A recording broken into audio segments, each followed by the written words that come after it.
It's draft night in Philly, and although Temple might not have the longest list of prospects, one name has been impossible to ignore. I'm Dave DaCosta, outside of Edward Olson Hall. Tonight, all eyes are on one kicker who's already made history. And I'm Caroline Delaney, class of 25, reporting live at Franklin Field to give you a sneak peek at one of the greatest track meets in the world. I'm Natalie Caranda, class of 25 at the studio set. It's time to wrap up my semester-long series, Trippin' with Natalie, as I head out on the road to Virginia for an overnight stay with the lacrosse team. And I'm Brielle Batchelor, also class of 2025. Later in the show, I will cover the athletic training department with a look inside the rooms where Temple athletes try to stay injury-free. Plus, we're giving out some year-end awards. It's our version of the Stellas. OwlSports Update is live for the final time this semester with our senior show, and it starts right now.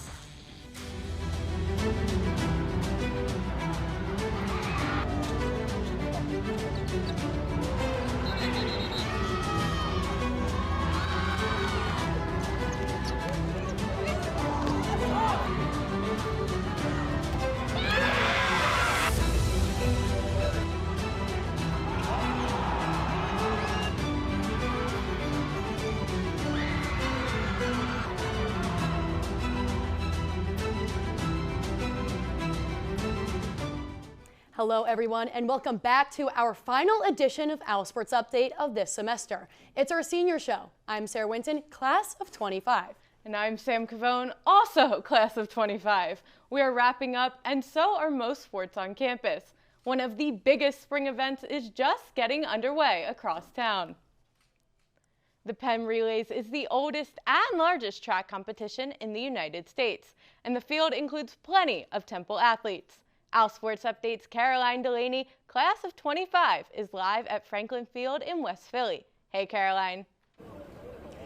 Hey guys, that's right. The biggest track competition in the country happens right here in Philly every spring. It's the 129th annual Penn Relays. The meet is underway and runs through this weekend, and it all happens right behind me at Franklin Field. Just like every other year, Temple will send several athletes to compete in this event. Yeah, I think it's awesome that it's been going on for over 100 years. So it's really a blessing to be able to compete there. Last year was my first year, and I was teary-eyed walking in because I had wanted to, compete there since a freshman in high school, and I finally had the opportunity. It's amazing to be there with and add to the legacy of so many athletes before me. It's an honor and privilege to be invited to the Penn Relays.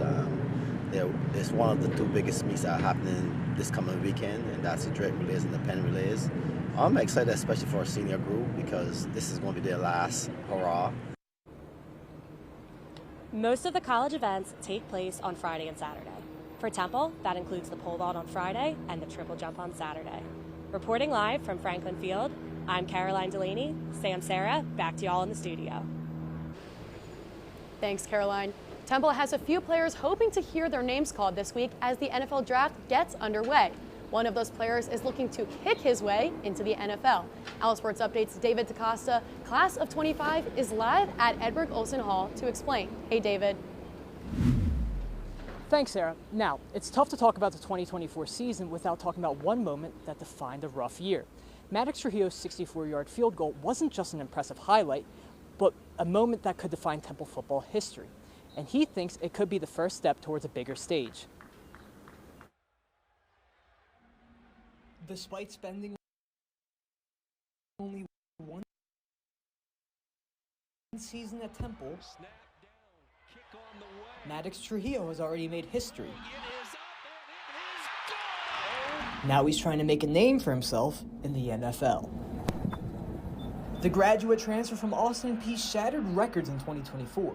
He hit a 64-yard field goal, not only setting the record at Temple, but also the longest ever at Lincoln Financial Field. 64 yards off. Yeah, I definitely think it's favored and positively viewed. I think that being able to do what I've been able to do in an NFL stadium is awesome. That shows scouts that I can do it on Sundays too.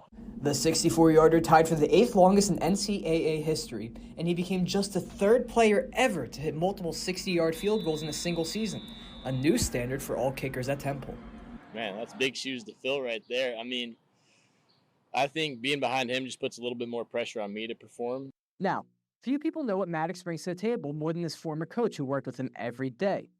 Adam Shearer was Temple's special teams coach last season, and he saw firsthand what makes Maddox special. He has the right demeanor, the right makeup, the right level-headedness to succeed at that position. He's earned a chance to compete, and those around him believe he won't waste it. I think he's guaranteed to get on a roster, and I think once he does, it's not going to look good for the other kicker there. As Temple football works to rebuild its reputation, Trujillo's success serves as a reminder. There's still talent at 10th and Diamond, deserving of a shot at the pro level. Now, since I'm standing outside of Edberg Olson, I'll end with a Temple football note. The Owls just picked up a new QB from the transfer portal. Giovanni McCoy is coming to town. He spent time at Idaho and Oregon State, where he started 9 games last season. The Owls picked him up this past Wednesday. Live from Edberg Olson Hall, and for the first and only time on OwlSports Update, I'm Dave DaCosta. Sam and Sarah, back to you guys on the desk. Thanks, David. We're going to take our first break of the show. When we come back, it's time to go tripping with Natalie as she wraps up her lacrosse series with a stop at Old Dominion in Virginia. Plus, golf competes in the AAC Championships. OwlSports Update is back in 90 seconds.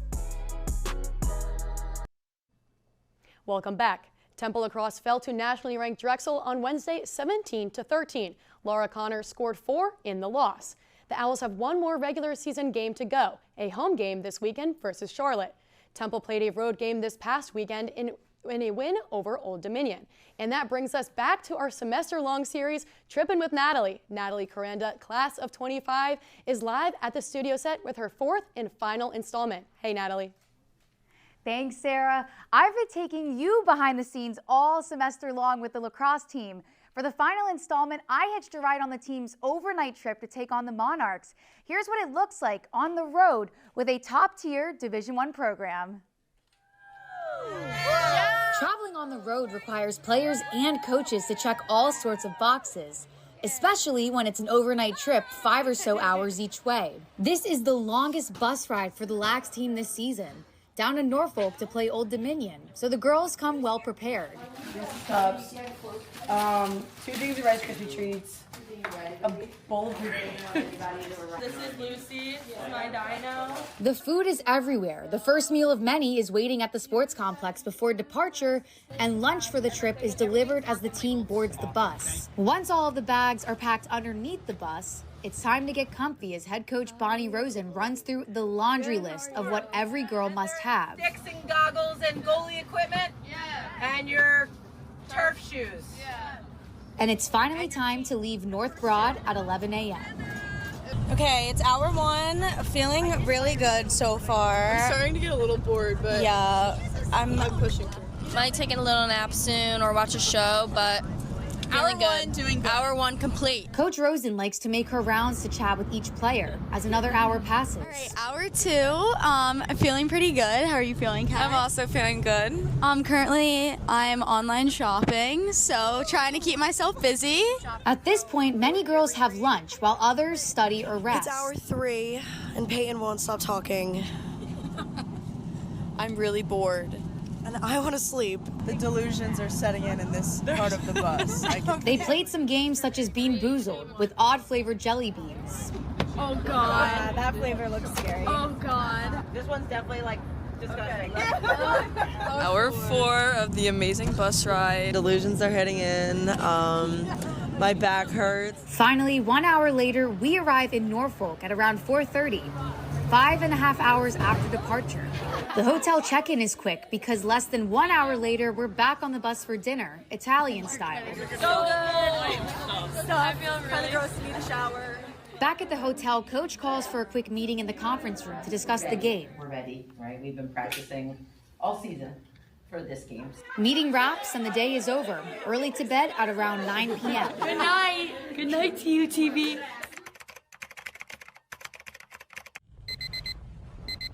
Saturday, and an early breakfast to start off game day. I got an iced shaken espresso with sweet cream and 2 pumps of vanilla. The hotel is just a few blocks from the field for a 10 a.m. arrival time. I got this. Let's go. We're going to get the win today. The Owls arrived to the field and got settled in the locker rooms to prepare. Trial number 20. I already did it, but it's so humid out and I got so hot and I got to redo it now. Here, Maddie Mountain's up on the track, ready to redo the hair. Yeah, I've redone it like 8 times. Oh, I'm sorry. No, you're good. Like 8 times. The seniors tend to be the most vocal as expected, including attacker Amelia Wright. And these Owls aren't the only ones traveling hours just to play a single game. Wait, I need to hit the hi mom, hi dad. They're over there. All the way from Georgia. Yeah, they just waved at me. Aw. The longest bus ride and the longest game of the season. But that bus ride doesn't feel nearly as long, especially after a win.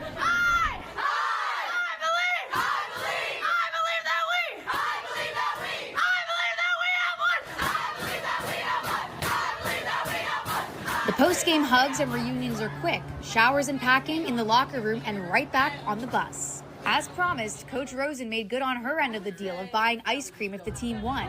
So for dinner, a few hours later, Chick-fil-A and milkshakes. Woo! But even with a near-perfect game comes a comical ending. One these players won't soon forget. A tire fire about 30 minutes away from home. But parents and Ubers to the rescue. The good news is we won our game, and we're here with family. A chaotic ending for Temple's most successful road trip of the year. Despite the bus breaking down, I had such a blast with the team all season long. I want to thank head coach Bonnie Rosen for help make this happen. That's all I have from the studio set. Sarah and Sam, back to you at the desk. Thanks, Natalie. Such a great way to wrap it all up. But it's time for another break. Don't go anywhere. We'll be giving a hoot about 2 athletes when we return. Also, when we come back, the Owls take a swing at golf. And we will also take a look at the work that goes on behind the scenes to keep Temple athletes healthy. We'll be right back. Welcome back. As the men's golf team wraps up its season, we wanted to take a look at one player who chose to trade in his skis for golf clubs when he came to Temple. Now a senior, he's wrapping up his college career with a solid 4-year run on the course. Ethan Whitney knows cold. He's from New England, growing up in a family rooted in racing the slopes. So it might sound a bit odd to learn that he's one of Temple's best on the links. I grew up ski racing up in Vermont.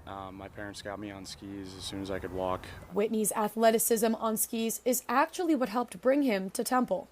We're always trying to look for super athletic individuals to come here and perform for us. And the more sports that they play, the easier it is for them to adapt on the golf course. Being a multi-sport athlete has taught Ethan a new perspective. Not just on competition, but how to push himself and reset after some tough rounds. It's a foundation that not every golfer has. Whitney eventually had to make a tough choice between the slopes and the links. He chose golf, drawn to its longevity and lower risk of injury. If you're lucky as a ski racer, you make it to 35. You know, if I continue to play well, and I can play this game until I'm 65 years old playing professionally. And he's made the most of that choice. During his 4 years at Temple, Whitney has become a cornerstone of the program. He currently has the 3rd best career scoring average in team history with 73.46. He's best players in Temple golf history, but super talented young man, and I think the sky is the limit for him.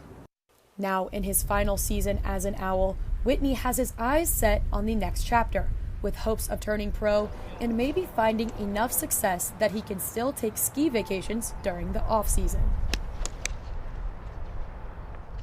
As a team, the Owls finished up the AAC tournament in last place. Aiden Emmerich was the top Owl at 1 under, and Whitney shot 5 over. The rowing team had a busy weekend on the Lafayette River in Norfolk, Virginia against Old Dominion. OwlSports update Sam Massad, class of 25, is live at the studio set to break down the successful weekend. Hey, Sam. Thanks, Sam. The rowing team was split this past weekend. Some in Philadelphia competing in the Kerr Cup, and the rest down in Virginia competing against Old Dominion, as mentioned. Starting off in Philly, the Temple novice took care of business and finished first with a comfortable time of 9 minutes and 19 seconds. That's 40 seconds in front of Drexel and a little more than 2 minutes ahead of Maryland. Going down to the Lafayette River in Norfolk, the Varsity 4 and second Varsity 4 boats both came up short of Old Dominion squads. However, the top 2 Varsity 8 boats secured top spots, wrapping up the successful weekend on the water for Temple.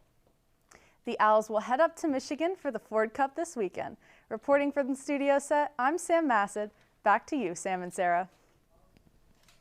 Thanks, Sam. It's now time for our favorite segment that Sam and I like to call Who Gives a Hoot. For this final edition, you all gave a hoot about lacrosse's Amelia Wright and more on golf's Ethan Whitney. So we start off with lacrosse's Amelia Wright. The senior attacker recently returned to the lineup after being sidelined with an injury in February. Wright has played in 4 games since and recorded a hat trick in the win against ODU this past weekend. Wright was named to the AAC Honorable Mention team for her performance, and she also recorded a hat trick on Wednesday in the loss to Drexel. For our second athlete, I'm bringing up senior golfer Ethan Whitney once again. He earned 25% of the vote on our poll.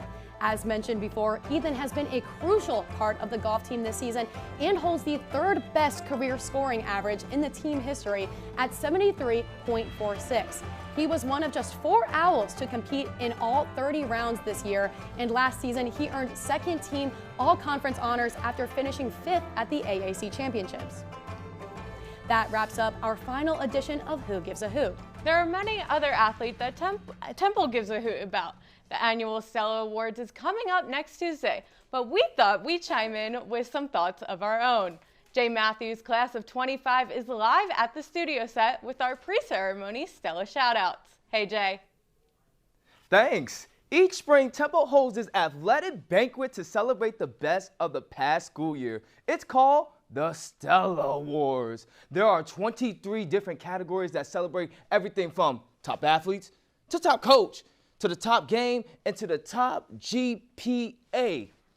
To get ready, we thought we'd do some Stella predictions with Player of the Year, Coach of the Year, Newcomer of the Year, and Best Win of the Year.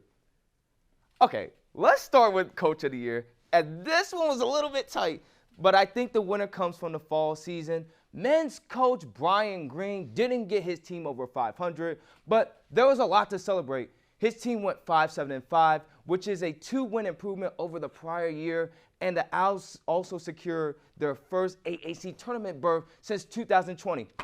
Congrats, Coach. Now, Newcomer of the Year takes us to the volleyball court, and one of the bigs up front, Sydney Jones, lit up the stat sheet last fall. She was the AAC Freshman of the Year and a 2nd-team all-conference selection. She finished last season with 35 aces and was 2nd on the team in points with just a shade below 370. Okay, let's be honest. The draft is this weekend, right? There's one Owl just hoping to kick his way into the NFL, and he's already found his way onto our Stella list. That's right. Maddox Trujillo was taking home the award for the Player of the Year as he posted a school record at Lincoln Financial Field for the longest field goal at 64 yards. His boot was also record long at the link for both college and pro. For the best win of the year, who can forget when men's basketball got its 2000th win in program history? It was a nail-biter back in December. The Owls were behind most of the game, but a late surge over Davidson gave them the win. The Owls are one of 7 teams in NCAA with 2,000-plus program wins. Of course, this is just our opinions here at OwlSports Update. For the winners, all this week, Temple is sending out its list of finalists in many categories leading up to the banquet next Tuesday. Reporting from the studio, I am JM2. Back to you, Sam and Sarah at the studio. Oh, wait, ladies, by the way, you guys have my JM2 award for being great anchors. Thank you, Jay. We are up against our last break of the show. When we come back, we'll take a close exam at the medical professionals who treat the hundreds of athletes we've mentioned throughout the year. Don't go anywhere. The last edition of OwlSports Update will be back in 90 seconds. Welcome back. I'm Braille Bachelor, class of 2025. Temple's trainers are in and around about every athletic space at Temple. These medical professionals strive to make an impact with the athletes on the field, and they do this by working with them at all hours of the day, on and off the field. Pearson McGonigal Hall is where you can find the behind-the-scenes training and treatment that athletes get from professional trainers.